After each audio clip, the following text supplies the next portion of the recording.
Hello friends, welcome back to my YouTube channel. तो friends, आप देख रहे हैं मुस्कान।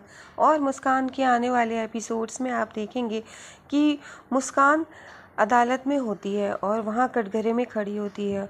वकील साहब कहते हैं कि सारे सबूत मुस्कान के खिलाफ हैं और सारे सबूत पेश करने के बाद मुस्कान ही गुनहगार साबित होती है। लेकिन मुस्कान के जो फेवर में वकील होता है वो कहता है कि जज साहब, आप मुझे थोड़ा वक्त दीजिए, मैं सारे सबूत इकट्ठे कर सकूं। तो जज साहब कहते हैं, आप पहले से ही अदालत का समय बहुत ख़राब कर चुके हैं और आपको सबूत पहले से इकट्ठे करने चाहिए थे। वकील साहब की रिक्वेस्ट पर भी उनको टाइम नहीं दिया जाता है। और इधर रौनक देख रहा होता है। वकील साहब मुस्कान से सवाल करते हैं, लेकिन मुस्कान उन सवालों का सही सही जवाब देती है, तो उसके बावजूद मुस्कान ही दोषी ठहराई जाती है। मुस्कान के खिलाफ जो वकील होते हैं वो ये कहते हैं कि सारे सबूत मुस्कान के खिलाफ हैं और जज साहब ऐसे व्यक्ति को कड़ी से कड़ी सज़ा देनी चाहिए। जज साहब कहते हैं कि तुम्हें पहले से समय दे चुके हैं और आप अभी तक सारे सबूत इकट्ठे नहीं कर पाए। तो जो सारे सबूतों को देखते हुए मुस्कान दोषी ठहराई जाती हैं और मुस्कान ने 4 लड़कियों और 1 इंस्पेक्टर की जान ली है। इन पर 5 लोगों का मर्डर का आरोप है जो कि साबित हुआ। इसीलिए मुस्कान को फांसी की सज़ा सुनाई जाती है। मुस्कान अपनी तरफ फेवर में बोलना चाहती है, लेकिन जज साहब नहीं सुनते हैं और मुस्कान कहती है कि ये सब झूठ बोल रहे हैं जज साहब। लेकिन जज साहब मुस्कान की एक नहीं सुनते। रौनक को बहुत बुरा लगता है और आप देखेंगे कि जज साहब रौनक और की बात सुनकर कहते हैं कि आप बीच में मत बोलिए। उधर मुस्कान चुपचाप खड़ी हो जाती है और आप देखेंगे कि रौनक ये सुनकर काफ़ी शॉक्ड हो जाता है कि मुस्कान के ऊपर 5 लोगों के मर्डर का केस है। और जज साहब मुस्कान को फांसी की सज़ा सुनाते हैं, जो कि मुस्कान, रौनक, सभी लोग ये सुनकर हैरान हो जाते हैं और मुस्कान एकदम शांत पड़ जाती है, कुछ नहीं बोलती है। इधर जज साहब से रौनक बहुत रिक्वेस्ट करता है, जज साहब आप सच्चाई पे थोड़ा सा गौर करिए, मुस्कान ने कुछ नहीं किया है, आप सबूत लाने के लिए कहिए। लेकिन जज साहब किसी की कुछ नहीं सुनते हैं और रौनक कहता है कि मेरी मुस्कान ने कुछ नहीं किया, वो ऐसा कर ही नहीं सकती, वो किसी की जान ले ही नहीं सकती है। लेकिन जज साहब मुस्कान को फांसी की सज़ा सुना देते हैं, जो कि अगले दिन ही मुस्कान को फांसी की सज़ा दी जाएगी। मुस्कान बहुत टूट जाती है और वहीं कटघरे में नीचे बैठ के बहुत रोती है। रौनक ये सब देखकर काफ़ी शॉक्ड होता है, लेकिन तीरथ राज सिंह ये देख कर के काफ़ी खुश हो जाते हैं और मुस्कान बहुत टूट जाती है। इधर गायत्री जी भी काफ़ी रो रही होती हैं, मुस्कान को लेकर के बहुत परेशान होती हैं। रौनक, मुस्कान और गायत्री जी तीनों लोग बहुत परेशान होते हैं।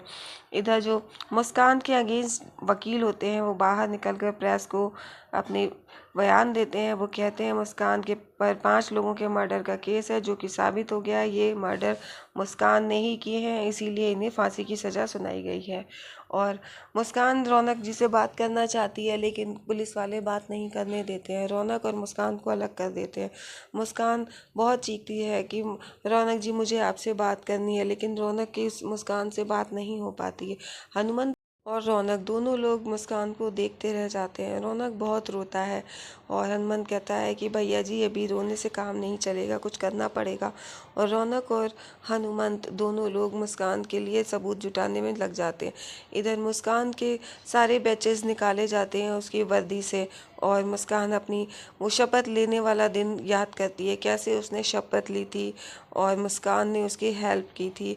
और आप देखेंगे मुस्कान अपने वो दिन याद करती है और काफ़ी उसे बुरा लगता है। इधर मुस्कान को कहा जाता है कि अब वह अपनी वर्दी चेंज करके ये कैदी के कपड़े पहन के आए। मुस्कान वर्दी बदल करके अपनी एक कैदी की साड़ी पहन के आ जाती है और मुस्कान से कहा जाता है कि चलो उसको दूसरे लॉकअप में डाल दो चले।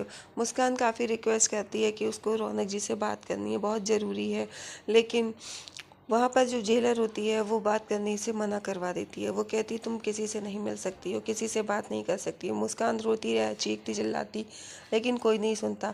इधर रौनक सबूत जुटाने के लिए इंस्पेक्टर जहान के घर जाता है। वहाँ पे छानबीन करता है हनुमंत और रौनक दोनों लोग, लेकिन वहाँ पे उन्हें कुछ नहीं मिलता। चलते चलते उन्हें एक बैच पड़ा ज़मीन पे मिलता है, वो उठाते हैं। वहाँ पर एक शॉप का एड्रेस होता है, वो जाकर के वहाँ देखते हैं। इधर मुस्कान को वैन में ले जाया जाता है। ये न्यूज़ देख रहे होते तीरथ राज सिंह टीवी पर और ये देख कर के बहुत खुश होते हैं। और इधर गायत्री जी देवी माँ के सामने खड़ी होकर मुस्कान के लिए विनती करती हैं, मुस्कान के लिए माता रानी से प्रार्थना करती हैं कि हे माँ, आप कुछ तो करिए, माता रानी आप मदद करिए। इधर रौनक और हनुमान दोनों लोग फिर उस दुकान पर जाकर ताबूत के लिए पूछताछ करते हैं। वहाँ पर दुकान के मालिक बताते हैं 5 ताबूत गए तो थे, लेकिन लेकिन मुझे ये नहीं पता कि वो कौन ले गया था।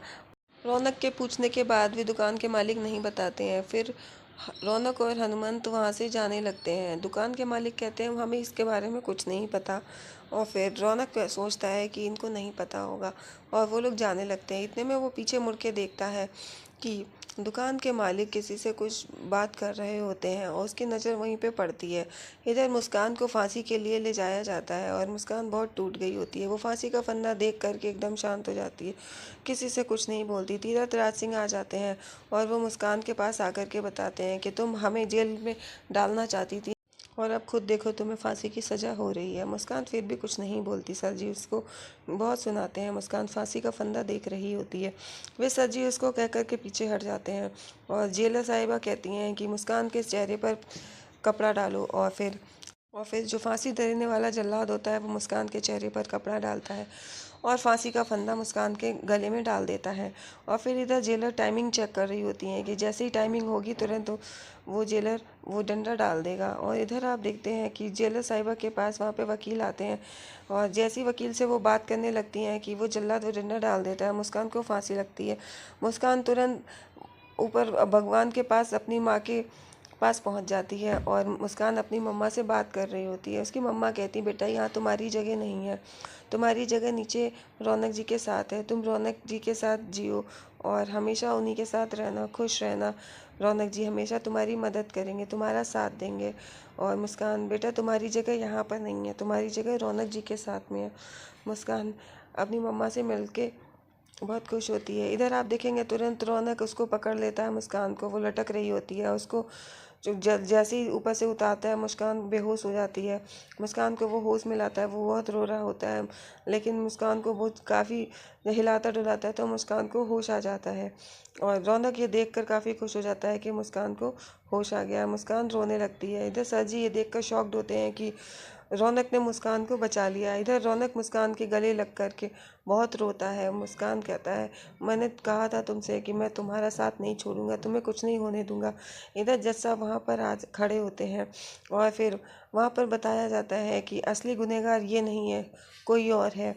और फिर दुकान के मालिक उनकी बेटी को बुलाया जाता है, जिसके चेहरे पर काला कपड़ा डाला हुआ होता है। और इधर रौनक बताता है असली गुनहगार ये है, और मुस्कान देखने लगती है तो हनुमंत भी वहीं खड़ा होता है। मुस्कान एकदम शांत होती है। मुस्कान कहती है ये जैसी